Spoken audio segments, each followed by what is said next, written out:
परम चिदाकाश,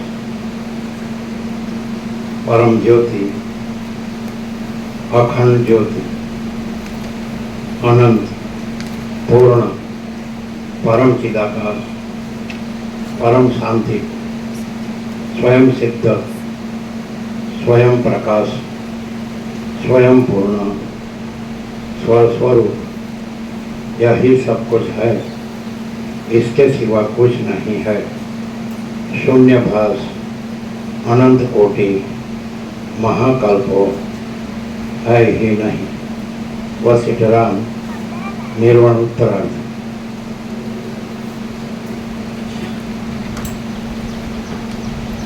आद्य परब्रह्म सद्गुरु देव की जय। ओम श्री परमात्मने नमः। श्री योग वासिष्ठ महारामायण निर्वाण प्रकरण उत्तरार्ध सर्ग 91 पेज नंबर 1414 पेज नंबर 1414 सर्ग 91 તેજની દાળનાથી તેજરૂપ થતા સૂર્ય ચંદ્ર આદિ ચમત્કારોનો દેખાવ। આ સર્ગ 91 તેજની દાળનાથી તેજરૂપ થતા સૂર્ય ચંદ્ર આદિ ચમત્કારોનો દેખાવ। આ 91માં સર્ગમાં વશિષ્ઠજી તેજની દાળના વડે તેજરૂપ બની જતા પોતાના સૂર્ય ચંદ્ર અગ્નિ રત્ન આદિના ચમત્કારો જોશે એ વિશે વર્ણન કરાશે। પેજ નંબર 1414 જીવન મુક્ત પુરુષથી બોધરૂપ આતિવાહિક કોષમાં સૂક્ષ્મ દેહને અણુ પરિમાણનો કે મહાપરિમાણનો બનાવી દઈને પોતાની ઈચ્છા પ્રમાણે રહે છે। જીવન મુક્ત પુરુષ બોધરૂપ આતિવાહિક સૂક્ષ્મ દેહથી અભેદ એવી શિલાઓની અંદર પણ પ્રવેશ કરે છે અને પાછો તત્કાળ તેમાંથી બહાર પણ નીકળે છે। વળી તે પાતાળ આકાશ આદિ સ્થળોમાં પણ જઈ શકે છે। આથી હે રામચંદ્રજી, એ અનંત ચિદાકાશ રૂપ મેં મારા બોધરૂપ આતિવાહિક સૂક્ષ્મ દેહ વડે પ્રથમ તમને કહ્યા પ્રમાણે બધો અનુભવ કર્યો હતો। મારા જેવા કૌંસમાં આતિવાહિક સૂક્ષ્મ દેહથી ક્રિયા કરનાર મારા જેવા જીવન મુક્ત પુરુષો વજ્ર પાષાણ પાતાળ આકાશ અને સ્વર્ગ આદિ સ્થળોમાં જાવ આવ કરે તો પણ તેમને કશું વિઘ્ન આડે આવી શકતું નથી। જીવન મુક્ત પુરુષ પોતાના બોધમય આતિવાહિક સૂક્ષ્મ શરીર વડે જ્યાં સુધી જળ પદાર્થોમાં રહે છે ત્યાં સુધી તે પોતે પણ જળ જેવો થઈ રહે છે। જો તે પોતાની ઈચ્છાથી ત્યાંથી ચલાયમાન થઈ બીજે ઠેકાણે જાય છે તો તે ત્યાં પણ જેમ તે આવ્યો હોય તેમ સુખથી સ્થિતિ કરે છે। તત્વજ્ઞાનીઓ આતિવાહિક સૂક્ષ્મ દેહને અવિનાશી જ્ઞાનરૂપ કહે છે। તમે પોતે પણ તત્વજ્ઞ છો, તેથી જો તમારી ઈચ્છા થાય તો તમે તે આતિવાહિક સૂક્ષ્મ દેહનો અને ધારણા વડે જગત ભાવનો પણ પોતાની મેળે જ અનુભવ કરી શકશો। તત્વજ્ઞ પુરુષો સૂર્ય આદિ સર્વ જગતને પોતાની ઈચ્છાથી અસ્ત પમાડી દઈ આત્મા રૂપ સમજે છે અને તત્વજ્ઞ પુરુષો સૂર્ય આદિ સર્વ જગતને પોતાની ઈચ્છાથી અસ્ત પમાડી દઈ આત્મા રૂપ સમજે છે અને હું તેમાં ચિદાકાશ રૂપે રહેલ છું એવું જાણે છે। તે પોતે આત્મા રૂપે સત્ય છે, છતાં જગત આખું બાધિત થઈ જવાથી જગતના આકારે નહીં જેવો કૌંસમાં આભાસ માત્ર જ દેખાય છે। જાગતા પુરુષની દ્રષ્ટિમાં આ જગત વિદ્યમાન છે, છતાં સૂતેલા પુરુષને અનુભવમાં આવતી સ્વપ્ન આદિ સંબંધી દ્રષ્ટિમાં તે જાણે શૂન્ય ભાવે રહેલ હોય છે અથવા અજ્ઞાન રૂપે રહેલ હોય છે। જાગતા પુરુષની દ્રષ્ટિમાં આ જગત વિદ્યમાન છે, છતાં સૂતેલા પુરુષને અનુભવમાં આવતી સ્વપ્ન આદિ સંબંધી દ્રષ્ટિમાં તે જાણે શૂન્ય ભાવે રહેલ હોય છે અથવા અજ્ઞાન રૂપે રહેલ હોય છે અથવા ડંકાઈ રહેલ હોય છે અને બીજા સૂતેલા પુરુષોની દ્રષ્ટિમાં પણ તે શૂન્ય જેવું રહેલ હોય છે। એ જ રીતે આ જગત જો કે ઇતર પ્રાણીઓની દ્રષ્ટિમાં સત્ય લાગે છે, છતાં તત્વજ્ઞની દ્રષ્ટિમાં તે છે જ નહીં। જેમ કોઈ પુરુષ પોતાના મનોરાજ્ય વડે અંગારાની નદીને કલ્પી લે છે અને તેના તરંગો પોતાના અંગમાં લાગ્યા છતાં તે દુઃખના સંપર્ક વિનાનો રહે છે, તેમ હું પણ કંઈક ઈચ્છાનું સ્ફુરણ થવાથી પોતાની કલ્પના વડે પાષાણ મણિ આદિ રૂપે થઈ રહ્યો હતો, છતાં તે સર્વ મને મિથ્યા જણાયથી મને કશું પણ દુઃખ થયું ન હતું. કાજળ રૂપી ભમરાઓના સમૂહને ધારણ કરી રહેલી અનેક પુષ્પો વડે સુશોભિત તેમજ ખાખરો અશોક આદિના આકારે દેખાતી મહાપ્રદીપ્ત જ્વાળા વડે આખું જગત પ્રદીપ્ત અગ્નિથી વીંટાઈ ગયેલું હતું. તેને મેં અગ્નિરૂપ થઈ જઈને વિકસિત થયેલા સ્થળ કમળના જેવું બનાવી દીધું હતું. હે પ્રિય રામચંદ્રજી, ચપળ એવી ખળ પુરુષની લક્ષ્મીની પેઠે હું મહાપ્રદીપ્ત જ્વાળા રૂપે તરત ઉત્કર્ષ પામ્યો હતો અને પાછો તરત જ ગલિત થઈ ગયો હતો.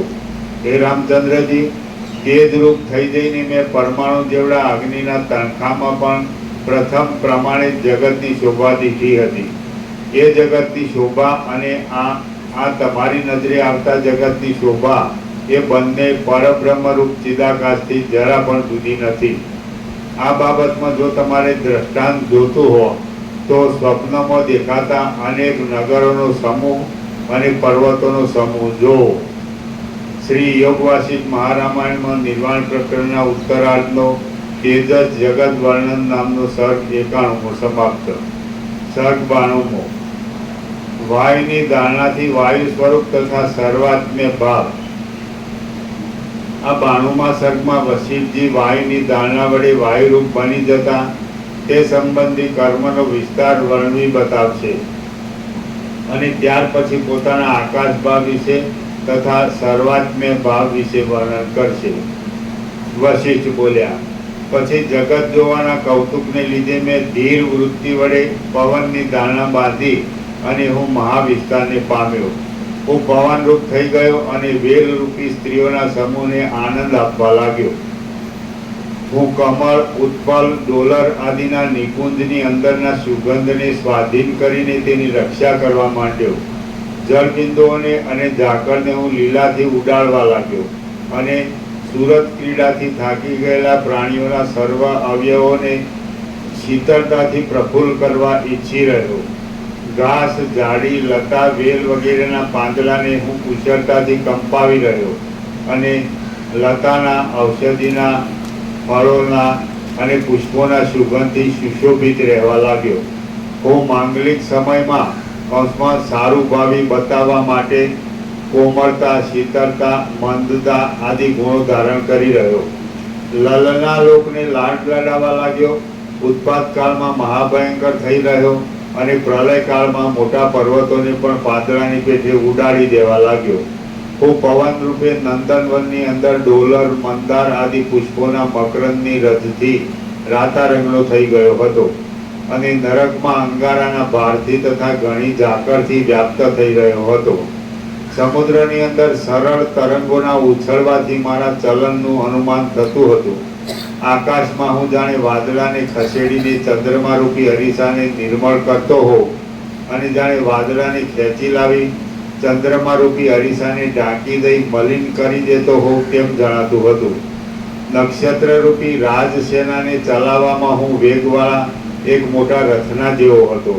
ત્રણેય લોકમાં સિદ્ધ પુરુષોનો સંચાર કરવામાં અને દેવતાઓના વિમાનને ધારણ કરી રાખવામાં હું મુખ્ય સાધનરૂપ થયો હતો. મારી ગતિ બહુ ઉતાવળી હતી, તેથી હું જાણે ચિત્તનો સહોદર ભાઈ હોઉં એમ જણાતું હતું. હું તે સમયે પવનરૂપ હોવાથી અંગ વિનાનો હતો, છતાં જાણે સમસ્ત અંગવાળો હોઉં એમ દેખાતું હતું. હું મારી ચલન શક્તિ વડે ચંદન વૃક્ષને આનંદ ઉપજાવતો હતો. ઝાકળના બિંદુઓની વૃષ્ટિને લીધે હું જાણે ગઢપણના ધોળા રૂવાડાથી વૃદ્ધ થઈ ગયો હોઉં તેવો દેખાતો હતો. પુષ્પ આદિની સુગંધને લીધે હું જાણે જુવાન અવસ્થાના ઉન્માદવાળો બન્યો હોઉં તેવો થઈ રહ્યો હતો.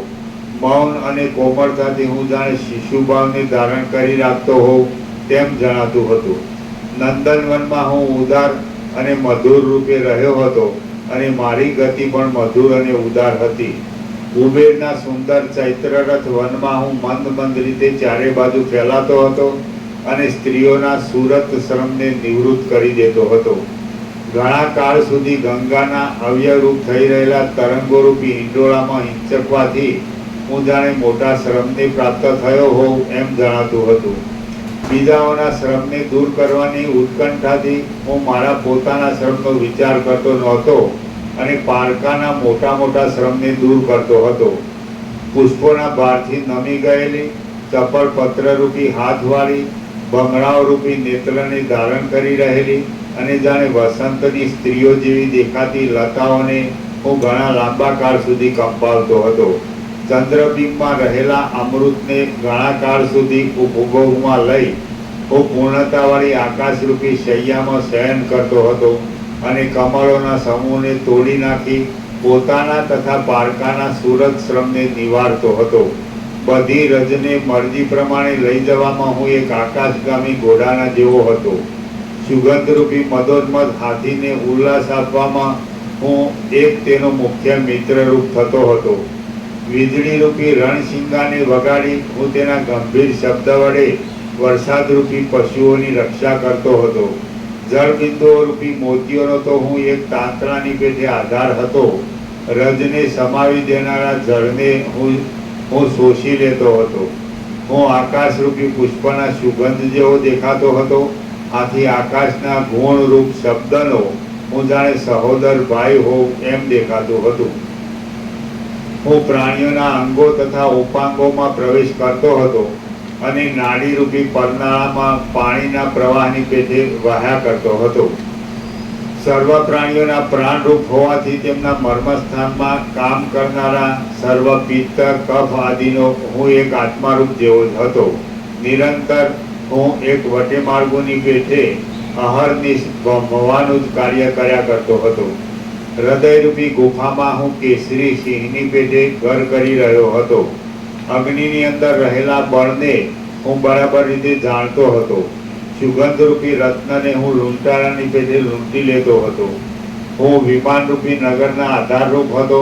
પાપરૂપી અંધકારને નિવૃત્ત કરવામાં હું ચંદ્રમા જેવો હતો અને શીતળતારૂપી ચંદ્રમાનો તો હું ક્ષીરસાગરની પેઠે જન્મભૂમિરૂપ હતો. પ્રાણ અને અપાનની કળારૂપી રજ્જુ વડે હું પ્રાણીઓના શરીરોરૂપી યંત્રોને ચલાવતો હતો.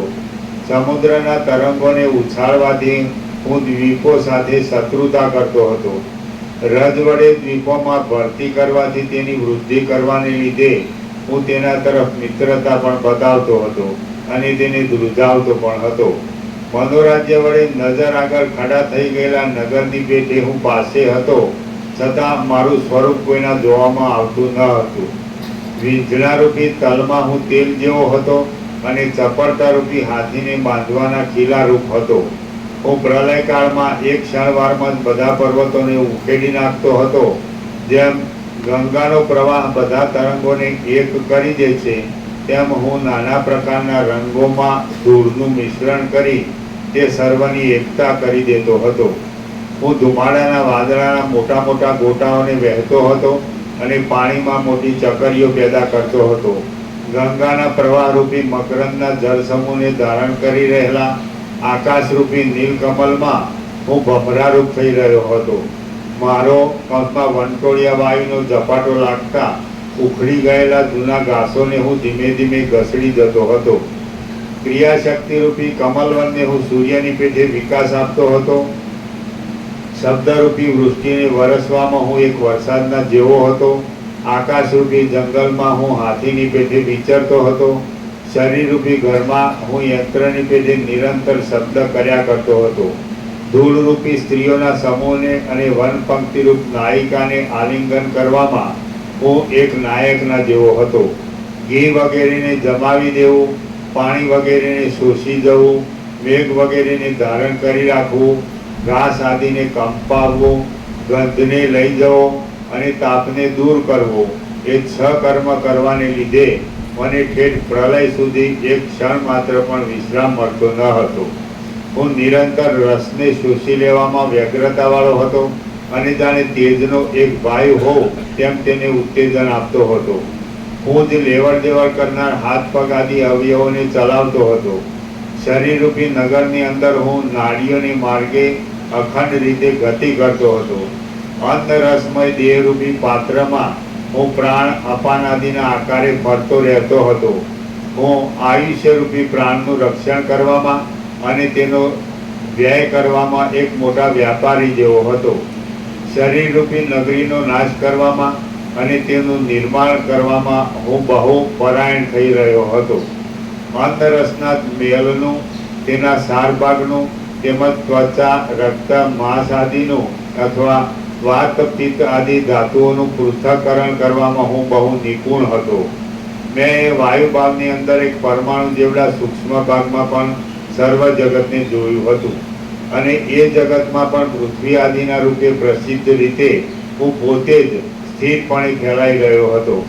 આરોપિત દ્રષ્ટિથી જોઈએ તો એક પરમાણુ જેવડા ભાગમાં પણ જાણે અનંત સૃષ્ટિઓ ચાલી રહી હોય એમ જણાતું હતું અને પરમાર્થ દ્રષ્ટિથી જોઈએ તો કશી પણ સૃષ્ટિ તેમાં રહી ન હતી.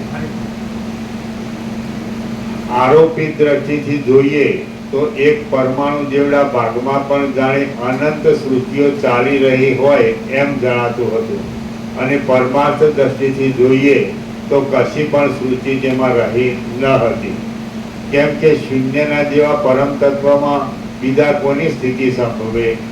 ચંદ્ર, સૂર્ય, પવન, અગ્નિ, ઇન્દ્ર, લક્ષ્મીજી, કુબેરજી, શિવજી, બ્રહ્મા, હરિ, ગંધર્વ, વિદ્યાધર, મોટા નાગો, સાગરો, પર્વતો, દ્વીપો, દિશાઓના અંતરો, મહાસાગરો, બીજા લોકાંતરો, લોકપાલો, ક્રિયાઓ, કાળની કલ્પના અને તેના ક્રમો, સ્વર્ગ, પૃથ્વી, પાતાળ, પ્રાણીઓ વડે ભરેલા બીજા લોકોના અંદરના ભાગો, ભાવ, અભાવ, વિયોગ, જરા, મરણ અને ભ્રાંતિ ઇત્યાદિ સાથે સર્વ સૃષ્ટિઓ પ્રત્યે પરમાણુ જેવડા ભાગમાં પણ જાણી રહી હોય એમ જણાતું હતું. પણ વસ્તુતઃ જોતા તેમાંનું કશું ન હતું. આમ હે રામચંદ્રજી, મેં પંચ મહાભૂત રૂપ બની જઈ ત્રૈલોક્ય રૂપી કમળની અંદર તે સમયે વિહાર કર્યો હતો. પૃથ્વી, જળ, તેજ, વાયુ તથા આકાશના સંબંધથી બંધાયેલા અને સ્થાવર પ્રાણીઓમાં ગણાયેલા એવા વૃક્ષોનો રસ મેં તેમના મૂળિયામાં પ્રવેશ કરી પીધો હતો અને તેનો અનુભવ લીધો હતો. જાણે અમૃતથી જ ઘટ્ટ અવયવાળો રચાયો હોય એવો દેખાતો અને ચંદનના રસની પેટે શીતળતા આદિ ગુણોથી સુશોભિત એવા ચંદ્રબિંબોમાં મેં ઝાકળની શીતળતાવાળી શૈયાની પેઠે શયન કર્યું હતું. એટલે આરોપિત એટલે કલ્પિત દ્રષ્ટિથી, કલ્પના દ્રષ્ટિથી. કલ્પના દ્રષ્ટિથી એ કલ્પના જ આ બધું પાસે છે અને પરમ તત્વથી તો બધું પરમ તત્વ છે તો આ બધું કલ્પના શૂન્ય છે, કલ્પના નથી. આરોપિત દ્રષ્ટિથી અને પરમાર્થ દ્રષ્ટિથી આ બધું પરમ તત્વ જ છે. પરમ પોતે અનંતપૂર્ણ પરમ ચૈતન્ય પ્રકાશ છે. એટલે પરમાર્થ દ્રષ્ટિ એટલે પરમ તત્વ દ્રષ્ટિ. પરમ તત્વ દ્રષ્ટિથી આ બધું પરબ્રહ્મ પરમાત્મા ભગવાન છે, પ્રભુ છે, ઈશ્વર છે, ગોડ જે કહેવાય એનું કોઈ નામ નથી. એનું કોઈ નામ નથી પણ એ અનુભવાય છે. કેવી રીતે? કે જેવી રીતે દ્રષ્ટાંત કે આ સૂર્યનારાયણ ભગવાનનો પ્રકાશ છે તો પરમાર્થ દ્રષ્ટિથી એટલે પરમ તત્વ દ્રષ્ટિથી બધું સૂર્યનારાયણ ભગવાનનો પ્રકાશ છે અને આરોપિત દ્રષ્ટિથી પછી એ પ્રકાશના સ્પંદમાં, પ્રકાશના ચલનમાં આ બધું દ્રશ્ય છે, સૃષ્ટિ છે. તો પણ પ્રકાશની અંદર પ્રકાશ જ છે, કેવળ પ્રકાશ છે, એકલો શુદ્ધ. અને પ્રકાશની અંદર પછી આ બધું દ્રશ્ય નથી. એનું સ્પંદ, પ્રકાશના સ્પંદ, ચલન અને દ્રશ્ય સૃષ્ટિ એ નથી. પ્રકાશ કેવળ પ્રકાશ. એવી રીતે મહાસાગરનું દ્રષ્ટાંત એટલે મહાસાગર છે એ કેવળ મહાસાગર છે અને મહાસાગરના ચલનમાં ચક્રી, તરંગ, ભેણ, પરપોટા એમના ઉત્પત્તિ લય એવું ભાસ થાય છે પણ એ બધું મહાસાગરમાં નથી, એ આભાસ માત્ર છે. તેવી રીતે આરોપિત દ્રષ્ટિથી એટલે કલ્પિત દ્રષ્ટિથી આ બધું ચક્રી, તરંગ, ભેણ, પરપોટા, ચલન આ બધું દેખાય, ઉત્પત્તિ લે. પણ પરમાર્થ દ્રષ્ટિથી, પરમ તત્વ દ્રષ્ટિથી કેવળ મહાસાગર મહાસાગર છે, કેવળ જળ છે, અનંત એક રસ, અખંડ એક રસ. એવી રીતે આકાશ પણ, જો આરોપિત દ્રષ્ટિથી આકાશમાં આ બધું દ્રશ્ય દેખાય છે, પણ પરમાર્થ દ્રષ્ટિથી, પરમ તત્વ દ્રષ્ટિથી આકાશ નિરંજન, નિરાકાર, નિર્વિકાર છે. એમાં આ કોઈ દ્રશ્યનો સ્પર્શ કે સંબંધ નથી. એ શુદ્ધ અને સૂક્ષ્મ છે. તો ચિદાકાશથી પણ પર જે પરમ આકાશ છે, પરમ ચિદાકાશ છે, પરમ જ્યોતિ, અખંડ જ્યોતિ. તો આરોપિત દ્રષ્ટિથી એ પરમ ચિદાકાશ જ આ સગળી અનંત સૃષ્ટિ રૂપે ભાસે છે. પણ પરમાર્થ દ્રષ્ટિથી એ જ પરમ ચિદાકાશ, પરમ જ્યોતિ, અખંડ જ્યોતિ છે, નિરંજન, નિરાકાર, નિર્વિકાર. અને ચિદાકાશ એક જ અદ્વિતીય, અનાદિ, આનંદ અને અનંત અખંડ અભેદ. એટલે એ કૈવલ્ય, સદા એકરૂપ, વોલિસ્વન કૈવલ્ય, મહાચિદાકાશ, કૈવલ્ય, અણીશુદ્ધ, આરપાર. એટલે જેમ આકાશ છે એ આકાશ જ છે, બસ બધે ઘન, પરિપૂર્ણ, અખંડ, એકરસ, ભરપૂર. એમ ચિદાકાશ છે એ પણ બધે સર્વત્ર સદા ઘન છે, સ્વયં અને સહજ જ છે, અને એમાં બીજું કાંઈ નથી, પોતે સ્વરૂપ જ રહે છે. ચિદાકાશ ચૈતન્ય પ્રકાશ રૂપી આકાશ. ચિદાકાશ એટલે ચૈતન્ય પ્રકાશ રૂપી આકાશ. તો એમાં બીજું કાંઈ નથી, બીજું કાંઈ થતું નથી. જેમ આકાશ આકાશ જ છે, કેવળ, એકલું, શુદ્ધ. તો એ આકાશ છે, તો એનાથી પણ શુદ્ધ અને સૂક્ષ્મ ચિદાકાશ છે. એટલે આ ભૌતિક આકાશ છે, જળ. અને પછી એનું સૂક્ષ્મ રૂપ છે ચિત્તાકાશ છે, સંકલ્પ, વિચાર રૂપી આકાશ. એટલે એ સંકલ્પ ચિત્તાકાશ પણ નથી, અને આ સ્થૂળ જે દ્રશ્યમાં આવે છે એ ભૂતાકાશ પણ નથી, અને આ પંચભૂત અને દ્રશ્ય પ્રપંચ, દ્રષ્ટા દ્રશ્ય પણ નથી. અને પછી આખું એ આકાશ જેવો આખો અનંત ચૈતન્ય પ્રકાશ છે, તો ચિદાકાશ છે, આખું ચૈતન્ય પ્રકાશ રૂપી આકાશ. આ જે ભૌતિક પ્રકાશ છે, સૂર્ય, ચંદ્ર, તારા, અગ્નિ, બિજલી, બુદ્ધિ, આ ભૌતિક પ્રકાશ છે. અને તો જ્યોતિઓની જ્યોતિ, તેજોનું તેજ, પ્રકાશોનો પ્રકાશ, તેવું એ અનંત ચૈતન્ય પ્રકાશ છે. એ અનંત ચૈતન્ય શાંતિ છે. તો એ અનંત ચૈતન્ય આનંદ છે, એ અનંત ચૈતન્ય સત છે. તો એવી રીતે આ બધું છે એ ચિદાકાશ છે. તત્વ દ્રષ્ટિથી, પરમાર્થ દ્રષ્ટિ એટલે પરમ તત્વ દ્રષ્ટિથી. જેવી રીતે જે સુવર્ણના આભૂષણો હોય, દાગીના હોય, તો આરોપિત દ્રષ્ટિથી કડા, કુંડળ, વીંટી એવું ભાસે છે, પણ પરમાર્થ દ્રષ્ટિથી કેવળ સોનું છે. એમ એ રીતે માટી હોય તો માટીના વાસણ હોય, તો માટીનું માટલું હોય, ઘડો હોય કે કોડિયું, કુંડું, તાવડીયું, તો આરોપિત દ્રષ્ટિથી એ માટીના વાસણ છે, પણ પરમાર્થ દ્રષ્ટિથી એ માટી છે, પરમ તત્વ દ્રષ્ટિ. એ રીતે સમુદ્રમાં, જળમાં તરંગો છે, તો આરોપિત દ્રષ્ટિથી એટલે કલ્પિત દ્રષ્ટિથી તરંગ ઉભાસે છે કે આ ઉત્પત્તિને લઈને, અને પરમાર્થ દ્રષ્ટિથી, પરમ તત્વ દ્રષ્ટિથી એ જળ જ છે, મહાસાગર છે. એ રીતે એટલે બે દ્રષ્ટિ આપીએ, એક આરોપિત દ્રષ્ટિ એટલે કલ્પિત દ્રષ્ટિ, કલ્પના દ્રષ્ટિ, અને બીજી પરમાર્થ દ્રષ્ટિ એટલે પરમ તત્વ દ્રષ્ટિ. તો કલ્પના દ્રષ્ટિથી આ બધું જીવ જગત છે, દ્રષ્ટા દ્રશ્ય છે, અને પરમ તત્વ દ્રષ્ટિથી આ બધું પરમ ચૈતન્ય પ્રકાશ તત્વ છે. ક્લિયર થાય છે ને બધાને? એટલે આ તત્વો શું છે કે તત્વનો બોધ. તત્વ શું છે તો કે પરબ્રહ્મ, પરમાત્મા, પ્રભુ, ભગવાન, ઈશ્વર જે કયો એ ચિદાકાશ કયો, સચ્ચિદાનંદ કયો, તો એ નામ નથી, રૂપ નથી. જેમ આ સૂર્યપ્રકાશ છે તો એનું કોઈ નામ નથી, પણ પ્રકાશ છે. એવી રીતે આકાશ એવો શબ્દ નથી, પણ આકાશ છે. મહાસાગર એ શબ્દ નથી, પણ મહાસાગર છે. તો એવી રીતે આ કોઈ શબ્દ નથી, પણ છતાં તત્વ છે. એવી રીતે તો કેવી રીતે કે જ્યાં જે આ બધું છે એનો જે અનુભવ છે તો એ જ ચૈતન્ય છે. આ બધાનું જે જ્ઞાન છે એ જ ચૈતન્ય છે. એને સાક્ષી પણ કહે છે, કુટસ્થ પણ કહે છે, એટલે બધાના અધિષ્ઠાન પણ કહે છે, આધારભૂત મૂળ તત્વ. તો આ બધું છે એનું આધારભૂત મૂળ તત્વ છે એ ચૈતન્ય છે.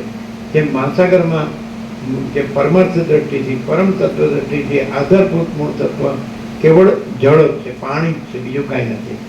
એમ સમજાય છે ને? એટલે આ સૂર્ય છે તો એમાં પરમાર્થ દ્રષ્ટિથી, પરમ તત્વ દ્રષ્ટિથી કેવળ પ્રકાશ જ છે, તેજ, જ્યોતિ, બીજું કાંઈ નહીં, ઘન. અને એવી રીતે આકાશ પણ બસ નિર્મળ છે, શાંત છે, નિરંજન, નિરાકાર, નિર્વિકાર છે, અને એ અનંત છે, અને ઘન છે, પૂર્ણ છે, સર્વત્ર સમાન છે, સદા છે, અને સ્વયં સહજ છે. તો એવી રીતે ચિદાકાશ છે, ચૈતન્ય પ્રકાશ રૂપી આકાશ. તો પરમાર્થ દ્રષ્ટિથી આ બધું જ છે. તો એ પોતે અનંત પૂર્ણ પરમ ચૈતન્ય પ્રકાશ. આમ તો તત્વબોધ, તો તત્વ એટલે શું? તત્વ એટલે ભગવાન, પ્રભુ, ઈશ્વર, પરમાત્મા, પરબ્રહ્મ પરમાત્મા, બોધ જે કહેવાય એ પરમ ચિદાકાશ. તો આ બધું જે તત્વબોધ, તો તત્વ છે એનો જે બોધ છે એ તત્વ જ છે.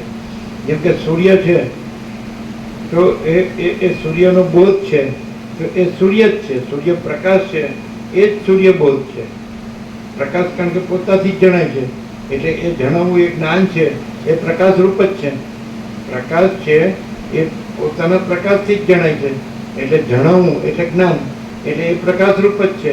બોધ છે એ તત્વબોધ, તો ચૈતન્ય તત્વ છે, તો બોધ પણ ચૈતન્ય જ છે. એ રીતે એટલે બધે સર્વત્ર જે બોધ છે એ જ ચૈતન્ય, કેવળ અનંત ચૈતન્ય પ્રકાશ પરમાત્મા છે. આ બધામાં જે બોધ છે, જે જ્ઞાન છે, જે અનુભૂતિ છે, અનુભવ છે, જે ચૈતન્ય છે, તો એ જ પરબ્રહ્મ પરમાત્મા છે. આ તત્વબોધ, જે તત્વ છે એ જ બોધ છે, જે બોધ છે એ જ તત્વ છે, જે ચૈતન્ય છે તો એ જ બોધ છે, અનુભવ છે, જ્ઞાન છે. અને જે અનુભવ છે, જ્ઞાન છે, બોધ છે, એ જ ચૈતન્ય છે. એટલે આ બધું કેવી રીતે ઓળખાય? કે આ બધું કેવી રીતે ઓળખાય? આવી રીતે ઓળખાય. જેમ કે આ સૂર્યપ્રકાશ છે તો એ જ પોતાના સ્પંદમાં, ચલનમાં આ બધું બ્રહ્માંડ પાસે, જગત, વિશ્વ, નવગ્રહ, ઉપગ્રહ, પ્રાણી, આ બધું પૃથ્વી, પ્રાણી પદાર્થ, વ્યવહાર, તો એ પ્રકાશ જ પોતામાં આવું ભાસે છે. તો એ કેવી રીતે ઓળખાય છે? કે પ્રકાશ પોતાથી જ જણાય છે. પ્રકાશ તો એ જે જણાવવું, એ જે જ્ઞાન છે એ પ્રકાશ છે. એવી રીતે આ ચિદાકાશ છે, હવે ચૈતન્ય પ્રકાશ રૂપી આકાશ. તો એનું જણાવવું તો એ પોતાથી જ જણાય છે. ચૈતન્ય એ સ્વસંવેદ્ય છે, પોતાથી અનુભવાય એવું છે. સદાશિવ વચ્ચેના કૈલાસમાં કીધું કે ચૈતન્ય ભિન્ન પોતાનો બીજો અનુભવ નથી. એટલે ચૈતન્ય અનુભવ ચૈતન્ય, તો જે અનુભવ છે તે ચૈતન્ય જ છે, કારણ કે એના ભિન્ન બીજો અનુભવ નથી, અને ચૈતન્ય ભિન્ન બીજું તત્વ નથી. આ બધું છે ચિદઘન છે, અનંત શુદ્ધ ચિદઘન, હે અનંત શુદ્ધ ચિદઘન. તો આ બધું જે ચૈતન્ય છે તો એ પ્રકાશ છે, સ્વયં પ્રકાશ છે, એ પોતાના પ્રકાશથી જ જણાય છે. તો એ જણાવવું એ જ્ઞાન સ્વસમય છે, પોતાથી અનુભવાયું છે. તો અનુભવ તે પોતે જે ચૈતન્ય, ચૈતન્ય ભિન્ન પોતાનો બીજો અનુભવ નથી. સદાશિવ વચ્ચે કૈલાસમાં. તો એનો અર્થ એમ કે બધા સર્વત્ર સદા જે સ્વયં સહજ જે અનુભવ છે, જે જ્ઞાન છે, જે બોધ છે, એ જ ચિદાકાશ છે, પરમ ચિદાકાશ, પરમ જ્યોતિ, અખંડ જ્યોતિ.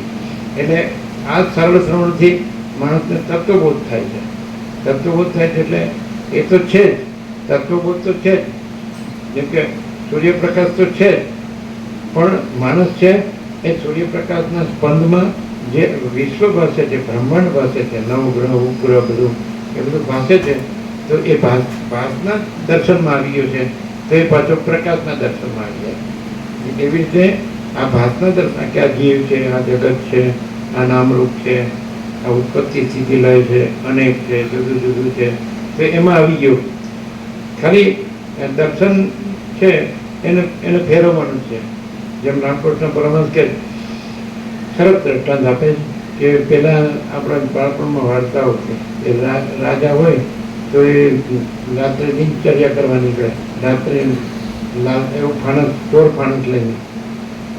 એટલે કદાચ કોઈ સામું મળે તો ચોર ફાણસની લાઈટ, એનો પ્રકાશ સામા માણસ ઉપર પડે, એટલે સામો માણસ દેખાય પણ રાજા ન દેખાય. પણ રામકૃષ્ણ પરમહંસ કહે છે કે એ માણસને રાજાનું મુખ જોવું હોય તેમ કે માણસ સાહેબ તમારા ચોર ફાણસનું મોઢું તમારા મોઢા તરફ ફેરવી દો એટલે મને તમારું દર્શન થાય. એમ આ પ્રકાશ છે એનું મોઢું દ્રશ્ય તરફ ફરી ગયું છે, એનો પાછું પ્રકાશ તરફ ફેરવો તો પ્રકાશ દર્શન થાય. આ મોઢું આ હું આ જીવ છું, આ જગત છે, એટલે આ દ્રશ્ય તરફ ફરી ગયું છે. એટલે એમ કહેવું પડે કે પ્રભુ હવે આ તમારું ચોર ફાણસ છે, એનાથી આ બધું હું ને આ જગત દેખાય, એનું મોઢું તમારા તરફ ફેરવી નાખો એટલે પ્રભુ તમારું દર્શન થાય. એવું છે એ વાત. દર્શન તો સરસ. એટલે કે આ જે પ્રકાશ છે એનું મોઢું દ્રશ્યાભિમુખ થઈ ગયું છે, એટલે દ્રશ્ય દેખાય છે. અને પ્રકાશનું મોઢું પ્રકાશાભિમુખ થઈ જાય. જેમ કે આ પ્રકાશ છે તેનું મોઢું આ વિશ્વાભિમુખ થઈ ગયું છે, બ્રહ્માંડાભિમુખ, જગતાભિમુખ, એટલે બધું જીવ જગત દેખાય. પણ કેવું પડે પ્રકાશને કે જ્યારે તમારું મોઢું સૂર્યનારાયણ ભગવાન સામે ફેરવી દો તો સૂર્યનારાયણ ભગવાનનું દર્શન થાય.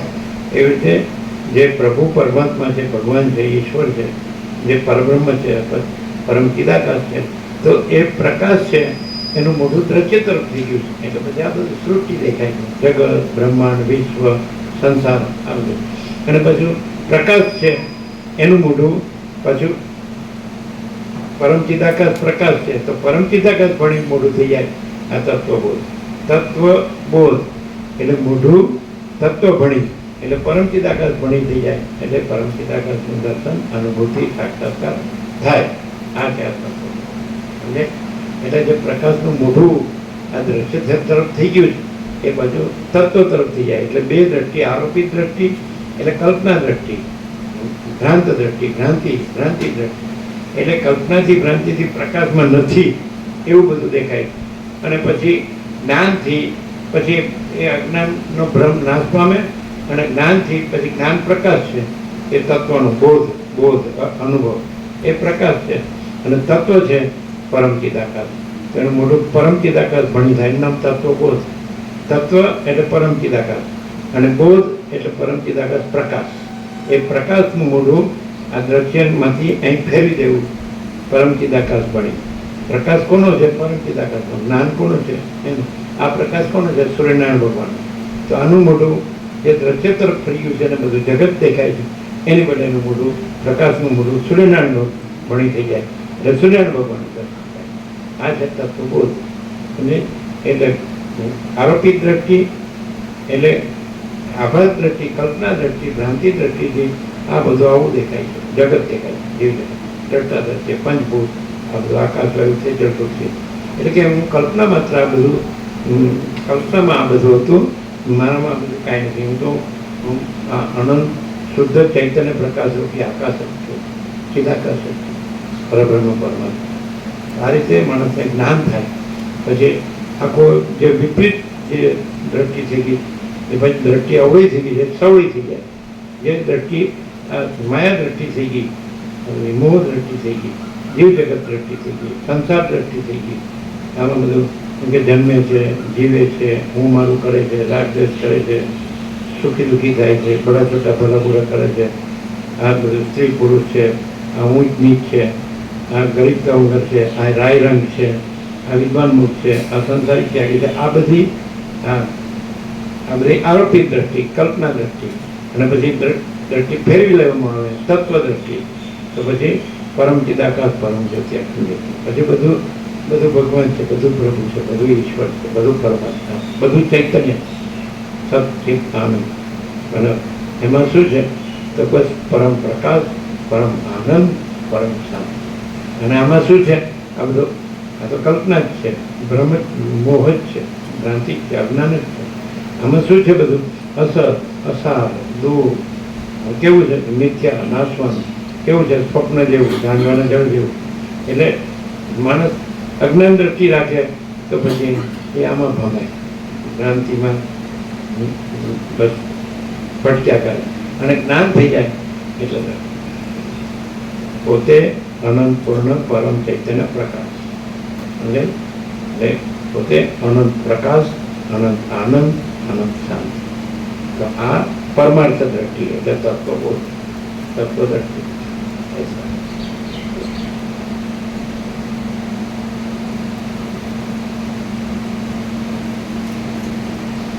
દિશાઓને વિશે બધી ઋતુઓમાં વિકસિત રહેનારા વનોના સમૂહમાં કોઈ નાના પ્રકારના સુગંધો વડે રમણીય એવા પુષ્પોના સમૂહનો ઉપભોગ કરતો હતો અને ઉત્સિત કરેલો મકરંદ ભમરાઓને ઉપભોગ માટે આપતો હતો. એની નીચે તાંત છે. ઉપર પ્રમાણે ધારણાથી આકાશરૂપ થતા તેમાં પણ ધારણા શબ્દનો શું છે? ધારવું. હું ધારું છું કે તો તમે ચાલો આપણે ક્યાંક આપણે એકલા બેઠા હોય, ગમે ત્યાં શાંતિથી બેઠા હોય, અને આપણે આંખ બંધ કરીને બેઠા હોય અથવા લંબાઈ હોય થોડું રિલેક્સ ફ્રી માઇન્ડ અને શાંત હોઈએ, પછી આપણે ધારીએ તો આપણે જે જગ્યા ધારીએ તો જે વસ્તુ ધારીએ તો જે વ્યક્તિ ધારીએ તો જે કંઈ ધારીએ ને તો એ ધારણામાં આપણે એ પ્રતીત થાય છે કે નહીં? જે ધારીએ એ દેખાય કે પણ એ કાંઈ હોતું નથી, એ કલ્પના જોઈએ. આપણે તો શાંતિથી આપણે ચૈતન્ય જ છીએ, સમજે કે નહીં? એવી રીતે આપણે ચૈતન્ય જે આપણે ધારીએ એ આપણી કલ્પના છે ને, કાંઈ નથી ને, બધું જ જે ધારીએ દેખાય એવું ને એવું દેખાય. આપણે સિટી ધારીએ સિટી દેખાય, ગામ ધારીએ તો ગામ દેખાય, ઘર ધારીએ તો ઘર દેખાય, વૃક્ષો ધારીએ વન ધારીએ તો વન દેખાય, આપણે આકાશ ધારીએ તો આકાશ દેખાય. આપણે શાંતિથી બેઠા છીએ આંખ બંધ કરી, આપણું શરીરે જોતા નથી, ફ્રી માઇન્ડ, રિલેક્સ, પરમ શાંતિ, પરમ નિર્મળતા, પરમ શીતળતા, કોઈ વિચાર નહીં, કોઈ કલ્પના નહીં, કોઈ ભ્રમ નહીં, કોઈ મોહ નહીં, કોઈ અવિવેક અવિચાર નહીં, કોઈ અવિદ્યા જ્ઞાન માયા નહીં, કોઈ તર્ક સંશય શંકા નહીં, કોઈ વહેમ શ્રદ્ધા નહીં, કોઈ નહીં કુછ નહીં, હું તો મારું તારું નહીં, કોઈ બડા છોટા ભલા બુરા નહીં, કોઈ ભેદાભેદ. ચાલો હવે પરમ શાંતિ છે. ચલો હવે આપણે ધારીએ છીએ આકાશ, તો આપણને આકાશ દેખાય. આપણે ધારીએ છીએ આકાશ ગંગા, તો આકાશ ગંગા દેખાય. આપણે ધારીએ છીએ કે અનંત સ્ટાર્સ છે, અનંત નક્ષત્રો છે, તારા છે, એ દેખાય. પછી આપણે ધારીએ રાત્રિ છે તો રાત્રિ દેખાય. આપણે ધારીએ દિવસ છે તો દિવસ દેખાય. આપણે ધારીએ કે મહાસાગર છે તો મહાસાગર દેખાય. આપણે ધારીએ કે સૂર્યનારાયણ ભગવાન છે તો સૂર્યનારાયણ ભગવાન દેખાય. આપણે ધારીએ કે માણસો છે તો માણસો દેખાય. એ શહેર ધારો તો શહેર ગામ બોલો, પણ જુઓ તો એ બધું કાંઈ નથી અને પરમ શાંત પરમ ચૈતન્ય છે. બોલો પ્રેક્ટિકલ. તો પરમ શાંત પરમ ચૈતન્ય ધારે એટલે જે કલ્પના કરે તો એ જેવી કલ્પના કરે એવી કલ્પના દેખાય, પણ એ કલ્પના કાંઈ નથી, એટલે જે દેખાય તે કાંઈ નથી અને પોતે પરમ ચૈતન્ય, પરમ પ્રકાશ, પરમ આનંદ, પરમ શાંત. એ ક્લિયર? પ્રેક્ટિકલ એટલે એવી રીતે જ આપણે આ ધારીએ છીએ એટલે આપણને આવું દેખાય કે હું આ છું, આ જગત છે, એમ આ સિટી છે, આ ઘર છે, આવું આ વૃક્ષ છે, આ ગાય છે, આ કૂતરું છે. તો એવી રીતે આપણે પરમ શાંત જે રહીને પછી જેમ ધારીએ છીએ ને બધું દેખાય છે, એમ આપણા પરમ શાંત પરમ ચૈતન્યમાં આ બધું આપણે આ દેખાય છે. આ જાગ્રત પણ એ પણ કલ્પના છે અને કલ્પના આવી દેખાય છે. અને જેનામાં કલ્પના નથી તે પોતે પરબ્રહ્મ, પરમ શાંતિ, સ્વાનુભૂતિ, તત્વસાર. જે કાંઈ ધારતો નથી એ પરબ્રહ્મ છે, કાંઈ ધારતું નથી એ પરબ્રહ્મ છે. તો ધારવું એ કલ્પના છે અને પરબ્રહ્મ છે એમાં કલ્પના કાંઈ નથી. અને કલ્પનાનું જે ધારેલું જગત છે એ પણ કાંઈ નથી. અને પરબ્રહ્મ અનંત નિરાકાર પરબ્રહ્મ આકાશ પ્રકાશ, અનંત નિરાકાર પરબ્રહ્મ આકાશ પ્રકાશ. આકાશ છે એની જગ્યાએ પ્રકાશ જોજો. પ્રકાશમાં પછી બીજું કાંઈ નથી. તો એ પરબ્રહ્મ છે, પરમાત્મા છે, એ અનંત ચૈતન્ય પ્રકાશ છે, અનંત ચૈતન્ય શાંતિ. એટલે જેને પરમ શાંતિ જોતી હોય તો એને જે ધારણા છે એનું મુખ પોતાના ભણી ફેરવી દેવું છે. પોતે પરબ્રહ્મ છે, પરમ શાંતિ છે, સ્વાનુભૂતિ છે, તત્વસાર છે. તો પોતે ધારણા કરી છે એટલે એ ધારણા, એ કલ્પના આ હું આ જીવના જગત રૂપે ભાસે છે, સમજાય? અને એ ધારણા એ જે દ્રષ્ટિ છે પોતા તરફ ફેરવી દે. કોણે ધારણા કરી? પોતે. કોણે કલ્પના કરી? પોતે. તો પોતે કોણ છે? તો પોતે પરબ્રહ્મ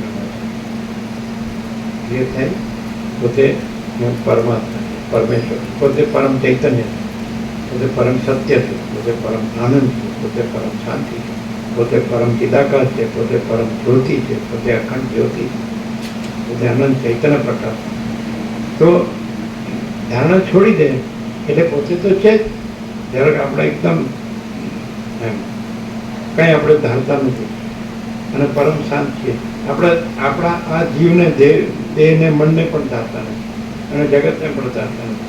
પછી જે આપણે શુદ્ધ જે પરમ ચૈતન્ય છે, સ્વયં પ્રકાશ, એ પરમ શાંત છે, તો એ પરમ આનંદ છે, એ આપણે છીએ અને રહીએ છીએ. એટલે ધારણાથી આપણે ધારણામાં આવી ગયા છીએ. આ ધારણા છે આપણી. આપણે એ છીએ પોતે અનંત પૂર્ણ પરમ ચૈતન્ય પ્રકાશ. એમાંથી ધારણા એટલે આપણી કલ્પના, એનું આ જીવ જગત છે, આ સૃષ્ટિ છે. અને આ તત્વબોધ એટલે આપણે એટલે પોતે અનંત પૂર્ણ પરમ ચૈતન્ય પ્રકાશ. તો પછી કલ્પના નથી, આ બોધ થયો એટલે પોતે પોતાનો જ બોધ. પોતે પરમ ચૈતન્ય પ્રકાશ, પોતે અનંત પૂર્ણ પરમ ચૈતન્ય પ્રકાશ. તો પોતે જ પોતાનો બોધ, પ્રકાશ બોધ પ્રકાશ. તો પોતે અનંત પૂર્ણ પરમ ચૈતન્ય પ્રકાશ. એટલે પોતે પરમ ચિદાકાશ પરમ ચૈતન્ય. તો એ શું છે? અનંત પૂર્ણ પરમ ચિદાકાશ પરમ શાંતિ. એને સિદ્ધ કરવાનું નથી, સ્વયં સિદ્ધ છે. એને પ્રકાશ કરવાનો નથી, એને પ્રકાશનારો બીજો પ્રકાશ નથી, સ્વયં પ્રકાશ. એને પૂર્ણ કરવાનો નથી, સ્વયં પૂર્ણ. એને સ્વરૂપ કરવાનું નથી, સ્વસ્વરૂપ. સ્વયં સિદ્ધ, સ્વયં પ્રકાશ, સ્વયં પૂર્ણ, સ્વસ્વરૂપ. यही सब कुछ है, इसके सिवा कुछ नहीं है. शून्य बस अनंत कोटि महाकल्पो है ही नहीं.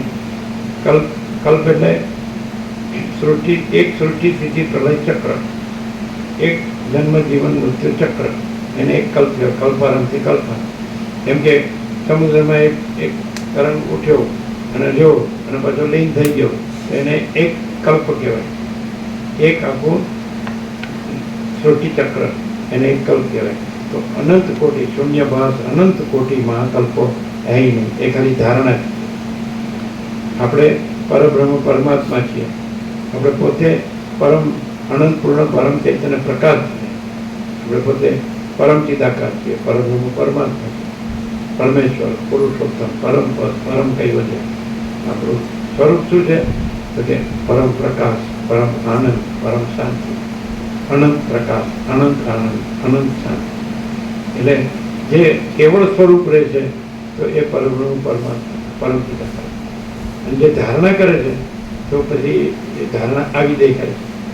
ધારણામાં આવે પછી જેમ સ્વપ્નમાં પોતે જાગ્રત છે છતાં સ્વપ્નનો પાછો પોતે બીજો બને છે, સ્વપ્ન પુરુષ.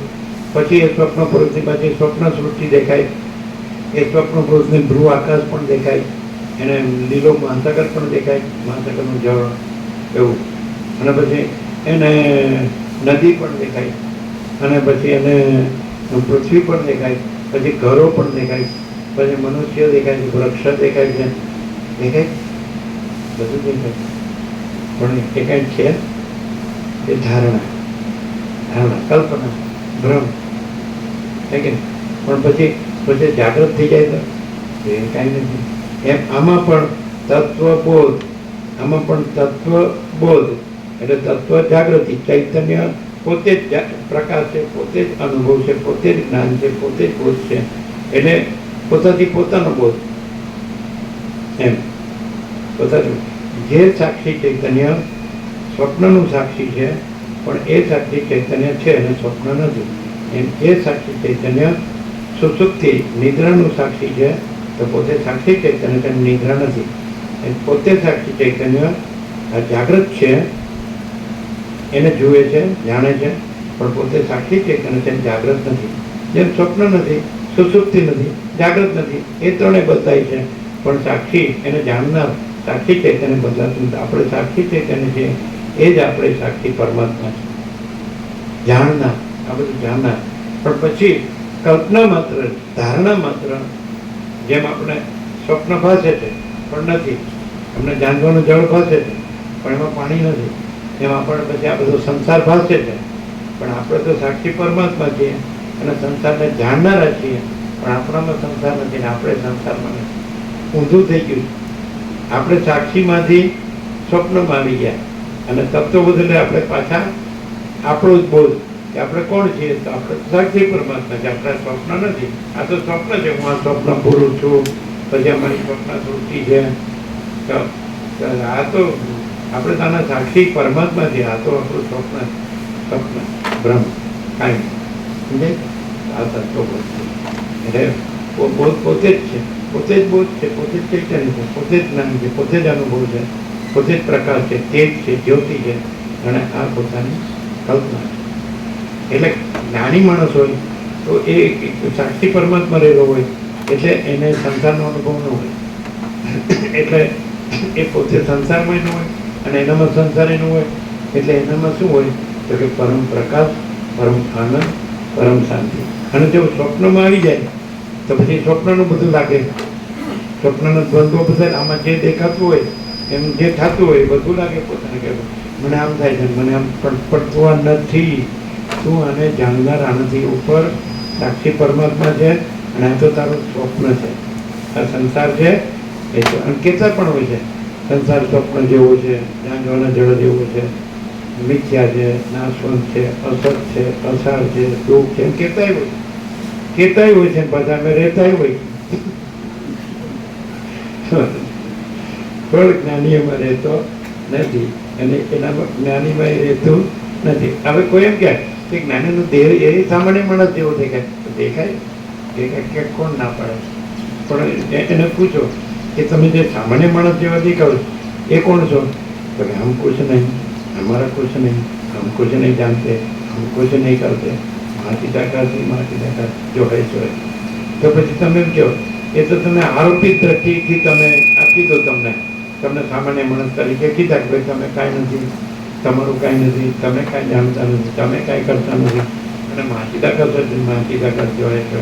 તો પારમાર્થિક દ્રષ્ટિ કહો તો તમે આરોપિત દ્રષ્ટિ કીધી, ધારણાની, કલ્પનાની દ્રષ્ટિ કીધી. કલ્પના રૂપે આ બધું જીવ જગત છે તો કલ્પના રૂપે આ તમે દેખાવ છો. તો પછી પારમાર્થિક દ્રષ્ટિથી તમે કોણ છો?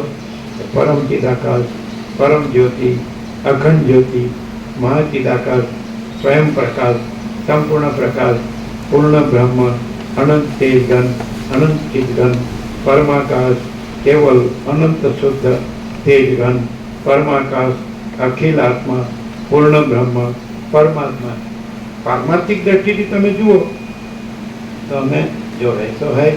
અને તમે આરોપિત દ્રષ્ટિથી જુઓ, ધારણા, આપણે જેમ ધારણા કીધી ને, કલ્પના દ્રષ્ટિ, સ્વપ્ન દ્રષ્ટિ, તો આ તો અમે દેખાઈએ પણ તમે તો પછી તમે જુદા કેમ પડો છો? જો તત્વવેદતા જીવન મુક્ત છે તો પછી કે છે તત્વવેદતા જીવન મુક્તને સર્વદા અખંડ જ્યોતિનું દર્શન થાય, પરમ જ્યોતિનું દર્શન થાય સર્વત્ર સદા, એવું હતી અમે કીધું. તો પછી જુદા કેમ પડો કે અમારામાં કોઈ કલ્પના નથી, અમારામાં કોઈ ભ્રમ નથી, અમારામાં કોઈ મોહ નથી, કોઈ માયાની મોહ નથી, અમારામાં કોઈ મોટું મારું તાપ નથી, અમારામાં કોઈ રાગદ્વેષ નથી, અમારામાં કોઈ બડા છોટા બળપણ નથી. એને દ્રષ્ટાંત તો રામકૃષ્ણ પરમહંસ કે જેમ 5 વર્ષની અંદરનું બાળક હોય તો ભગવાનનું રૂપ કહેવાય, એનામાં સ્ત્રી પુરુષનું ભેદ જ્ઞાન ન હોય. તો પછી એવું ચોખ્ખું, એટલે આકાશ કેવું ચોખ્ખું છે, આ પ્રકાશ કેવો ચોખ્ખો છે, એવી સોટનું સોનું. તમે અમને સ્વયં પ્રકાશ શુદ્ધ ચૈતન્ય રૂપે જુઓ, અનુભવો તો ખબર પડે. અને તમને એમ થાય તો સામાન્ય માણસ જેવું રૂપ દેખાય તો માણસને બધું દેખાતું એવું તો દેખાતું હશે કે નહીં? હા, એટલો જ ફેર.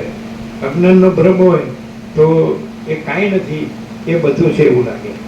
અને જ્ઞાન હોય તો પોતે પરમ ચિદાકાશ, પરમ જ્યોતિ, અખંડ જ્યોતિ છે એ બધું છે એમ લાગે. અને આ બધું કાંઈ નથી એમ લાગે. અજ્ઞાનનો ભ્રમ હોય તો ઉલટું લાગે કે જે દ્રશ્ય કાંઈ નથી, ભ્રમ માત્ર છે, કલ્પના માત્ર છે, મિથ્યા છે, નાશવંત છે, તો આ જ બધું સાચું છે. અને પરમ ચિદાકાશ, પરમ જ્યોતિ, અખંડ જ્યોતિ કાંઈ નથી, એ શૂન્ય છે એવું. અને જ્ઞાન હોય તો પોતે પરમ ચિદાકાશ, પરમ જ્યોતિ, અખંડ જ્યોતિ છે અને પોતામાં આ બધું દેખાય છે એ કલ્પના, ભ્રમ માત્ર, અજ્ઞાન માત્ર, એક કાંઈ. સમજાય છે? આ ગીતામાં કૃષ્ણે અર્જુનને કીધું છે, યા નિશા સર્વભૂતાનામ તસ્યમ જાગૃતિ સંયમી યસ્યમ જાગૃતિ ભૂતાની સા નિશા પચ્યતો મુને. યા નિશા સર્વભૂતાનામ, એ સર્વ જે જ્યાં અજ્ઞાનનો ભ્રમ હોય છે લોકોને, તો એને માટે એ પરમ ચિદાકાશ રાત્રિ સમાન અનુભવાતું નથી. એટલે પરબ્રહ્મ પરમાત્મા અનુભવાતા નથી, પરમેશ્વર. અને તત્યમ જાગૃતિ સંયમી, તો જ્ઞાની એ પરમ ચિદાકાશમાં જાગે છે, એના અનુભવમાં એ રહેલો હોય છે.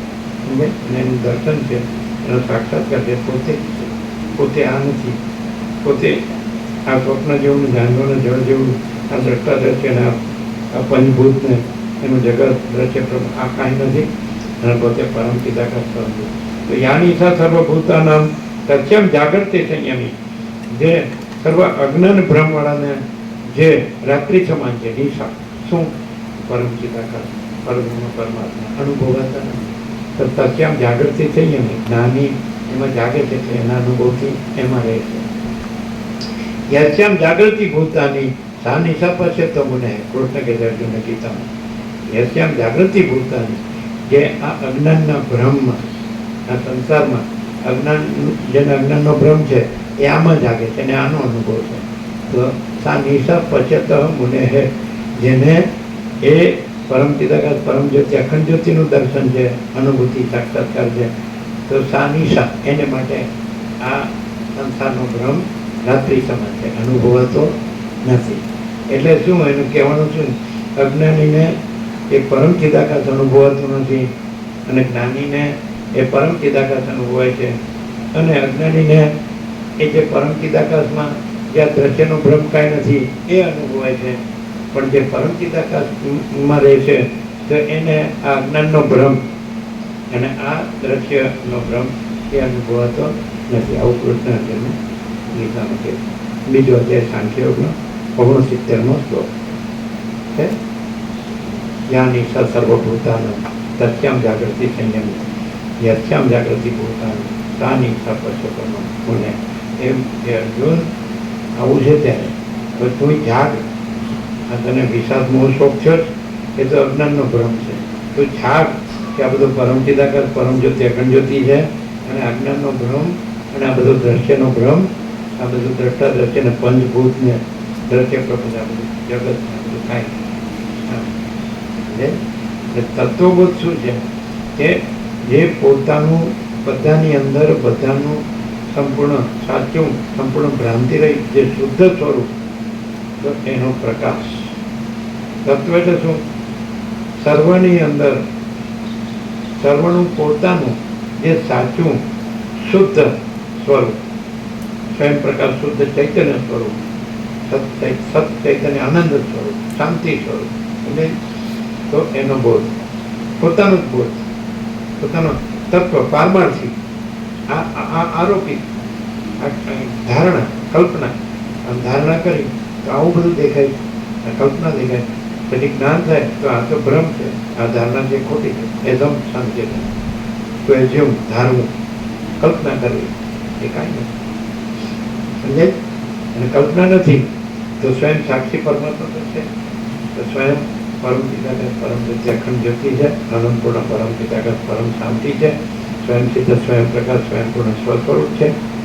પછી પૂર્ણ છે પોતે પરમાત્મા, અને પછી અખંડ સચ્ચિદાનંદ સ્વરૂપ. એમાં બધી કોઈ ધારણા છે, કલ્પના છે. જો કોઈ પણ માણસ અને ખરેખર જ્ઞાન થયું હોય તો ત્યાં કોઈ આ દ્રશ્યની કલ્પનાનું હોય, એનો ભ્રમ ન હોય, એનો મોહ ન હોય. અને જો ખાલી શબ્દો જ હોય તો જ્ઞાન ન હોય, તો જ્ઞાનનો શબ્દો જ હોય તો એ જ્ઞાન ન કહેવાય. એનામાં આ જે દ્રશ્ય મિથ્યા છે ને નાશવંત છે, અસત અસાર ને દુઃખ છે, તો આ દ્રશ્ય સાચું લાગતું હોય, એવી રીતે વર્તતો હોય તો એ જ્ઞાનના શબ્દ બોલતો હોય તો જ્ઞાન ન કહેવાય. અને જેને ખરેખર જ્ઞાન હોય, ભલે જ્ઞાનના શબ્દ ન બોલતો હોય, અને તો પણ એનામાં આ જે દ્રશ્ય મિથ્યા છે, નાશવંત છે, આખો ભ્રમ જ છે, સ્વપ્ન જેવું, જાનવણ જેવું, અસત અસાર ને દુઃખ છે, સમજે? તો એનું કાંઈ ન હોય. તો એનામાં શું હોય?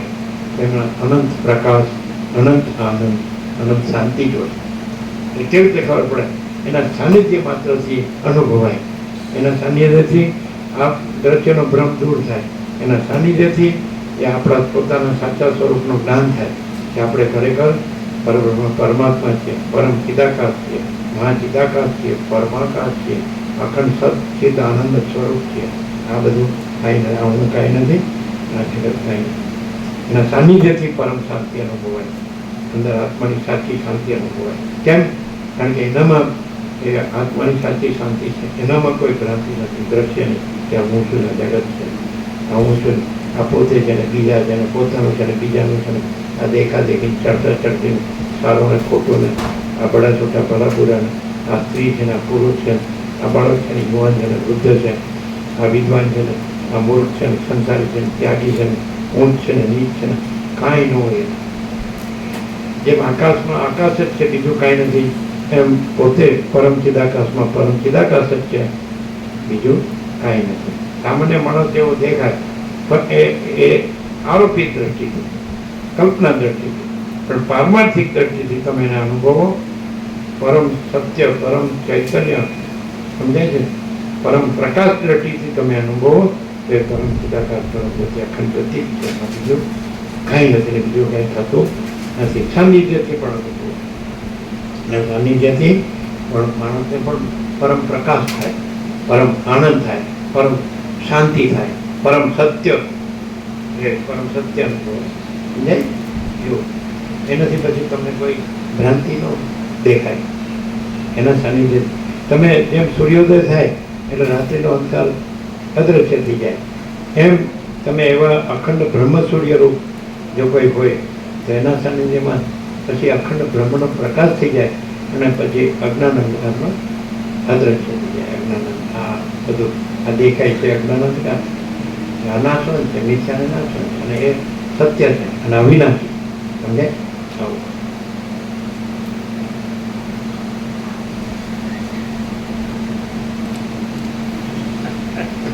ડબ્બો મૂકી દઉં બસ, હવે બહુ થયું. બ્રેક મારે.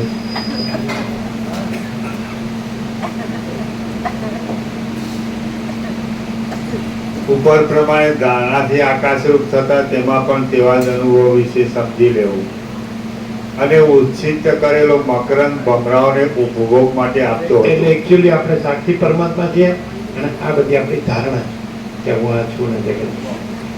આ ધારણા આપણી કલ્પના અને આ કાંઈ નથી, અને આપણે સાક્ષી પરમાત્મા. ક્લિયર થાય?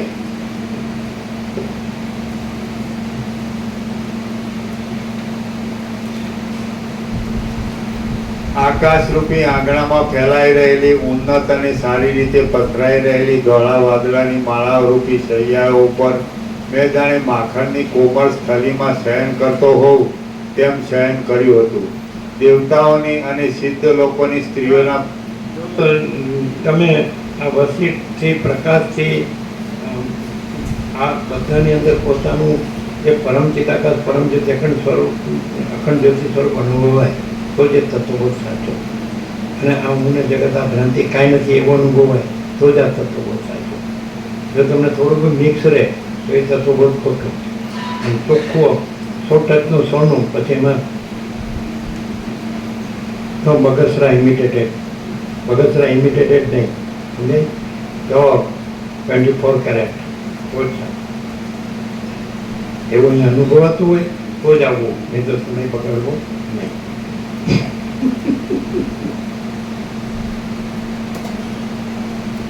અનુભવાય છે. હું આનંદ છું.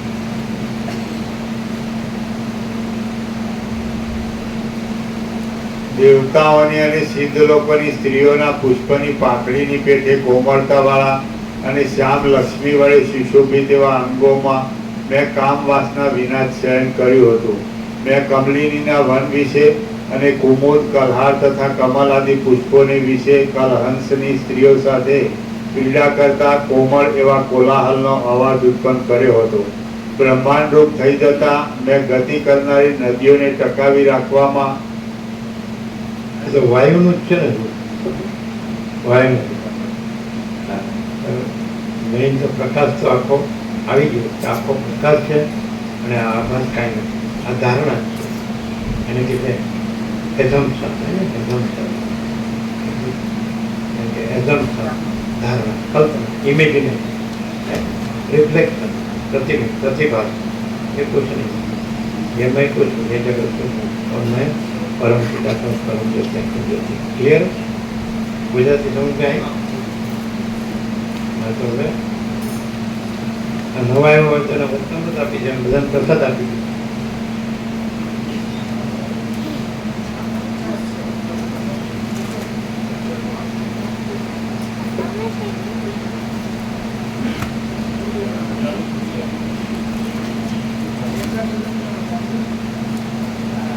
માણસ આ જે આ પ્રકાશ છે એ પ્રકાશ રહે કે ન રહે, બાકી આખો પ્રકાશ છે એ જ સંપૂર્ણ સત્ય છે અને આખો આભાસ કાંઈ નથી, એ જ સંપૂર્ણ સત્ય રહે કે ન રહે. સમજાય કે નહીં? મનુષ્ય ये पूरा प्रकाश, सारा प्रकाश है, आंखों प्रकाश, ऐसा रहे या न रहे, यही पूर्ण संपूर्ण सत्य है. और ये आभास समझना वो कुछ नहीं है, यही संपूर्ण सत्य है. वो रहे या न रहे, क्लियर है? डायरेक्ट, नो है मीडिया, 0 नो कॉम्प्रोमाइज, अलग निरंजन.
આ સ્વામિનારાયણ ભગવાનનો પ્રકાશ છે.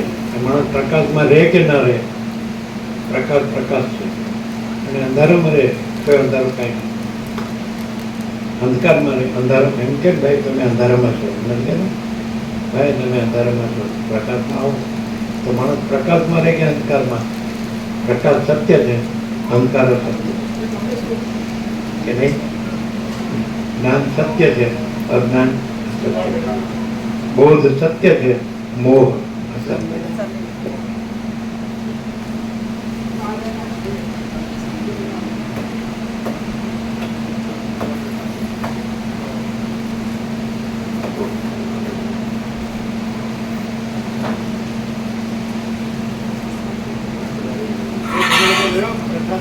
પ્રસાદ આપના લેવું બધા.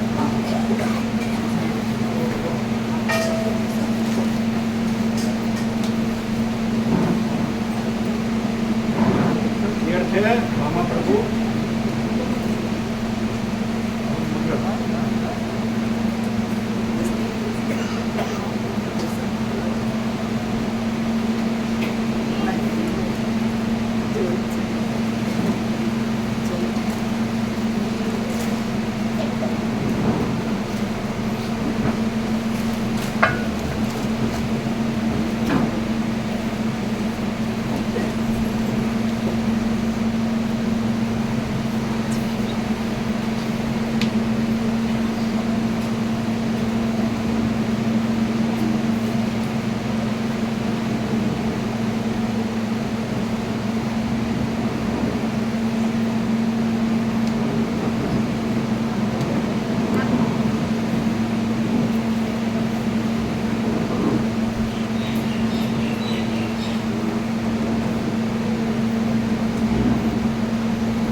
બધા છે કાંઈ છૂટકી છે આટલા બધા આપજો. બધું ફોટો લઈ. આજે રજા છે?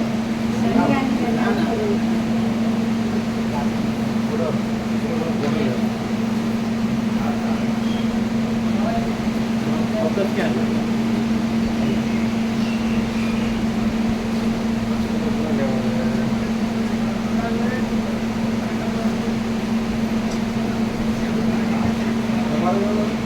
નજીક ઉભારો નજીક ઉભારો